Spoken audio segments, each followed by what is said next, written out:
Hello and welcome to Feedstuffs 365. I'm Ann Hess. Can animal welfare practices be related to gut health, and how can improvements in gut health contribute to overall animal welfare? Joining us today to share her expertise on animal welfare is Dr. Jennifer Walker. Dr. Walker is co founder and chief welfare officer at Underground and director of quality and service. Welcome, Dr. Walker, and thank you for joining us. Thank you. Thank you for having me. Great to be here. For those of you in our audience that are joining us here today, we thank you for taking the time to tune in. If you have any questions, feel free at any time to post those in the chat area to the right of your screen. And if you're joining us from social media, Facebook, Twitter, or LinkedIn, simply post your questions directly in those channels. Dr. Walker, get us started here is from your perspective, how do you define animal welfare? Are there factors or indicators you choose when assessing animal welfare? Yeah, it's an interesting question. From a kind of purist perspective, the definition of animal welfare is, pretty well established, and looking at the state of the animal itself. But I find it interesting because I think we still are having to clarify that definition with folks to make sure that that it includes the mental health as well as the physical state of the animal. I think traditionally we've often thought about welfare from a very narrow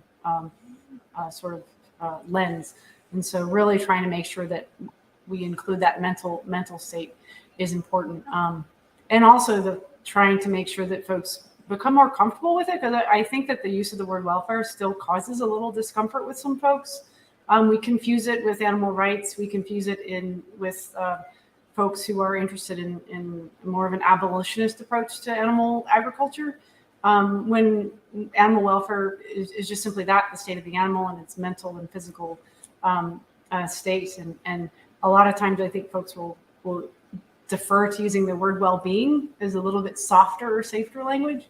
But I think we need to kind of lean in on just making sure we're using animal welfare and understanding it.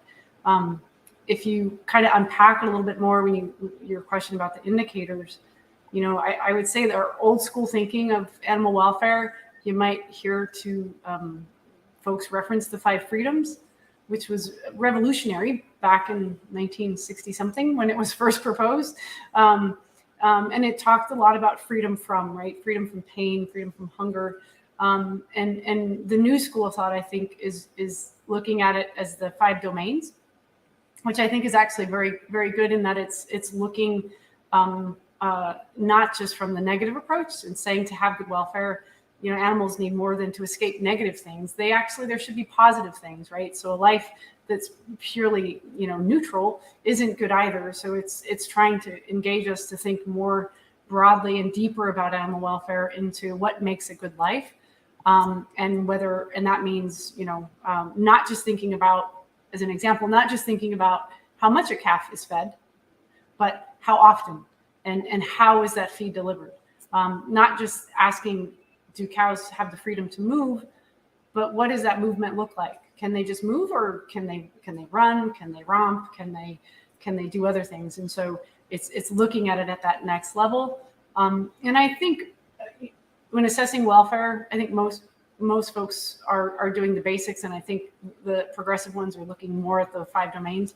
And then I think even beyond that, when I look at assessing welfare, I actually start looking at the people, because we can have all kinds of ideas about how we want to manage welfare on the farm, but everything happens through people, and so much of how that is delivered on the farm, or how it's actually manifests on the farm, is really dependent on the people. And the reality is, if we don't treat our people well, then how can we expect our people to treat our animals well? And so programs that I've been working with, we integrate that, and so we look at employee care, something as simple as checking the employee bathroom and the condition of that.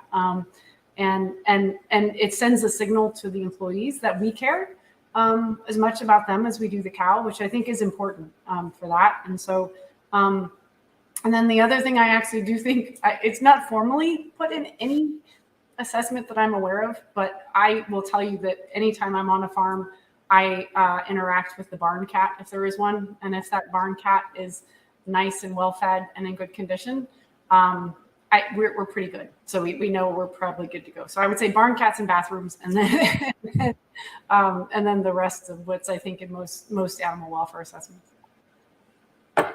Great perspective there. So how do you see animal welfare connected to gut health and sustainability? Are there animal welfare practice related to gut health, and can improvements be made in gut health that contribute to overall animal welfare? I think so. I want to make sure that I'm not an expert in gut health for sure. My veterinary background certainly is informative. I think from an animal welfare perspective, the connection of animal welfare to sustainability is pretty clear. It's foundational to longevity. We want cows to have longer lives, but we want them to have longer productive lives, and we want them to have longer healthy lives. So, a longer life isn't the goal. A long good life is the goal, right? So we certainly don't want a longer miserable one. And how that relates to food waste, and how animal welfare relates to animal health, and then antimicrobial resistance, and a really One Health approach, I think is key. Now, the connection to gut health within that, I think we're beginning to understand and kind of unpack that, and understand its importance at maintaining an effective immune response, to be able to detect and prevent and eliminate pathogens, simply maintaining that physical barrier, and that mucosal immune system. And when I think about it on the dairy farm, what's our biggest challenge in newborns, right, is neonatal diarrhea. And I think looking at gut health from that perspective is key, and trying to understand how we can focus on that, or make sure we understand the impact of everything else we do on the farm from an early stage, whether it's the transition cows and dry cows, right, and how that may impact it, up to how we manage colostrum, how we manage calf feeding. All of those things is where I'm starting to dig in a little bit specifically from the gut health, is where I've kind of just started exploring it, and right now where I think we probably have the biggest opportunity is in our calf program, and how we're rearing calves. So adding on to that, how can prioritizing animal health or animal welfare contribute to a more sustainable and ethical approach to animal agriculture? I think it's a great question, and I love the fact that you asked the ethical question, because I think sometimes in sustainability, in most things we focus on can we, right? So there's a lot of things we can do, and I think the next question, or perhaps the first question, is should we, right? So the can we do something is the one, and then should we do it? And I think that, to me, and maybe prioritizing animal welfare isn't the right word, which some folks will just bash me for saying that. I can't believe she's not saying we need to prioritize welfare. But I think in optimizing it, right? So in prioritizing that we have to recognize that if we are functioning purely on a short-term profit perspective, we will maximize production, we will maximize profit, and that will compromise welfare in a way that I think is not helpful, or does not contribute to long-term sustainability and that overall sustainability picture. If we look at optimizing welfare, and we prioritize that, and we optimize welfare, we optimize profit, and everything else that goes with that, then I think we get to a long-term sustainability, an answer to that makes sense. The challenge is in capturing that over time, because just like dairy is no different, and agriculture is no different in whether or not they're able to capture that long-term view of profit. And it's so hard, right? Because there's so many things that go into that long-term, that go into that calculation.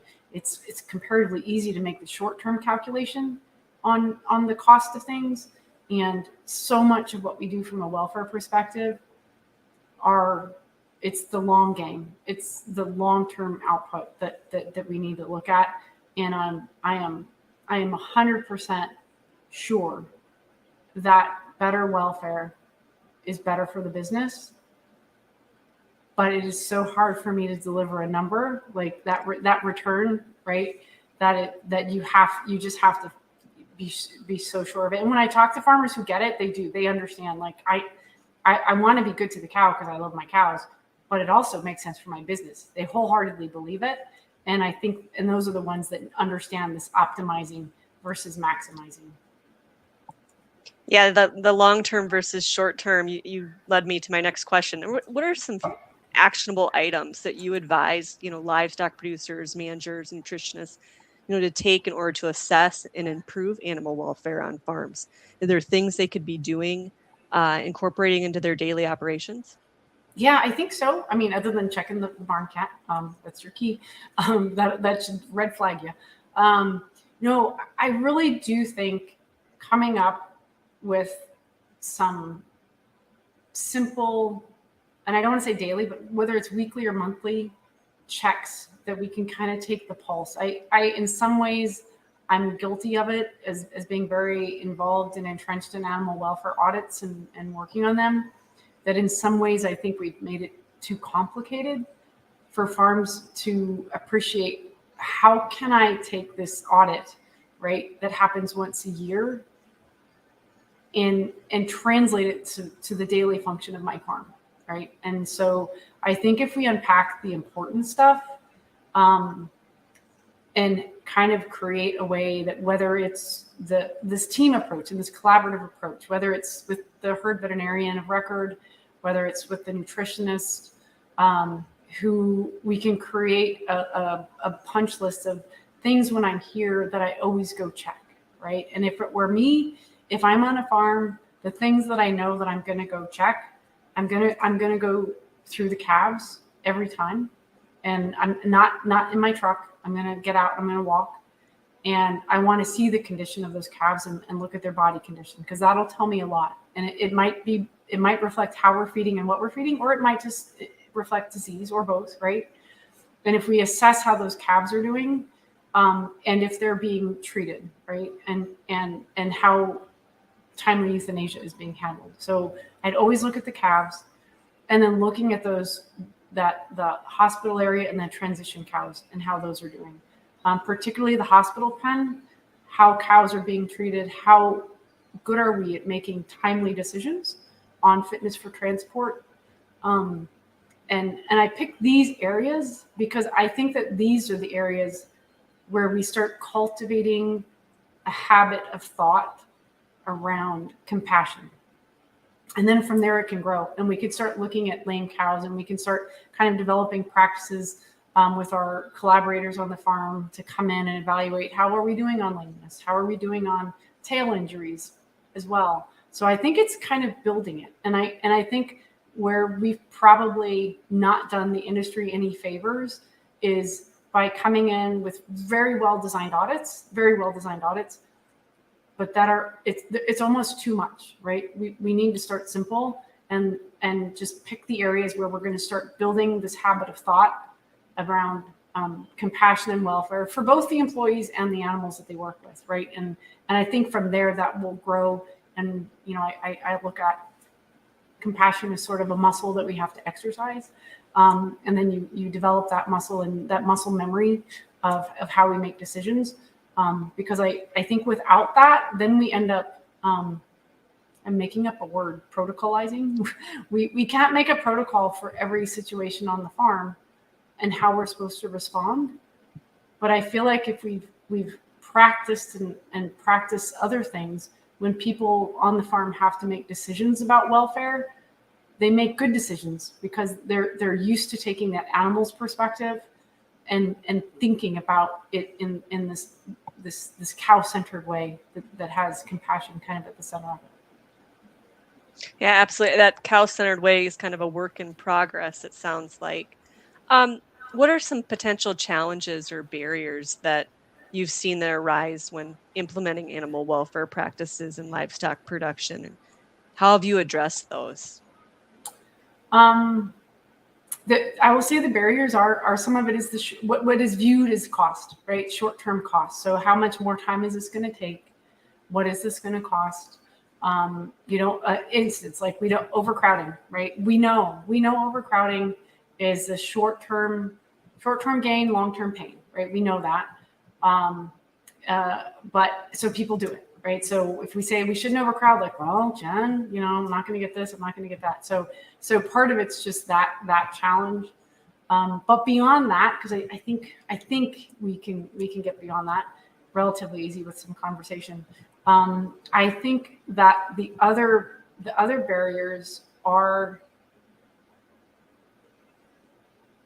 partly habit. Maybe habit's not the right word, but almost what I'm just going to call permission to fail, right? Because I think one thing I've learned through my work with Danone and our program is we've been very lucky in that we've had some financial support from the company to do pilot projects on farms. And so we haven't said that we haven't mandated social housing per se, right? I jokingly tell farmers, I'm not mandating social housing, but I'm mandating that you think about it. And then on some farms who are willing to even think more, right? Who were willing to experiment, we gave them hutches and said, let's try this. We can put them together. We can pull them apart. You can try a group hutch. We had the skin in the game. And I think that's the barrier, right? So I think oftentimes we approach these things and farmers feel like it's all on them to do. We've taken this approach where we've said, we believe in it so much. We think it's important. I want to help you try. And then by allowing a farm to experiment with something, and it's not all in, right? So we're not saying raise everybody this way. Like, let's pick a group. Let's see how it works. And let's see how it works for you. And then be willing to learn from them and see what did and didn't work. And so I think that it's, I get it when you've done something this way for so long and it's been working relatively well. It's hard to, like, well, if it ain't broke, don't fix it kind of thing, right? And then I'm coming in and saying, do it this way. So I think it's this permission to fail in that way that's safe, that's not, that's manageable. And I think helping them get there is key. And then again, having some skin in the game where, we've given out cow brushes to farms to demonstrate, again, we think there's value here. We think it's important. And here, give it a go. Try the brush. Tell me what you think. Right. And then they put in the brushes and they're like, well, gosh, darn it. Like, you wouldn't believe how much the guys like these brushes. I'm like, yeah, I kind of thought so. And so it's a little bit of that. I think that, to me, that's been the most transformative thing for me to see how much more progress we can make that way versus just pushing and pushing and pushing and saying, you got to do it. And so it's been a good learning for me in the last few years. And you mentioned, so the producers know it's not just on them. How can collaboration and partnerships within the industry, with producers, animal health companies, industry organizations, how can they contribute to advancing animal welfare in the industry? Yeah, I think exactly that it's that collaboration. I think in that it's not a top-down necessarily, and understanding everybody's got to understand the long game in that. And that's where I think we've done that with Danone. Danone has a really, whether it's globally or from Danone North America, their Farming for Generations platform. They have grants from the USDA that they've partnered with farms on the sustainability side and on the animal welfare side, where we've supported the adoption of practices and whether it's training, whether it's providing resources, it's phenomenal. Where again, I think it's really demonstrating that you were sharing the skin in the game for that. And so I think from a corporate level, there's that. And I think from other organizations, the Dairy Cattle Welfare Council has at least in the US, worked with other companies to support their annual symposium, which is a great opportunity to bring farmers together and the industry at large to talk about welfare in a very, safe isn't maybe the right word, but a very comfortable space where we can be critical of some of our practices and have open, honest conversations about where we need to improve and how we can improve. And I won't be shy in talking about Kinder Ground, the project that I've started, where it really is a boots on the ground collaboration, where I've kind of taken what I've learned from Danone and saying, okay, we're going to grant funds for farms to adopt practices and essentially create that opportunity to experiment, create that, permission to fail. Let's experiment and let's see if it works. Let's see what we can do better, and then share that. And I think even collaborating then across other producers, I think peer-to-peer learning with producers is probably the most effective. They learn from each other.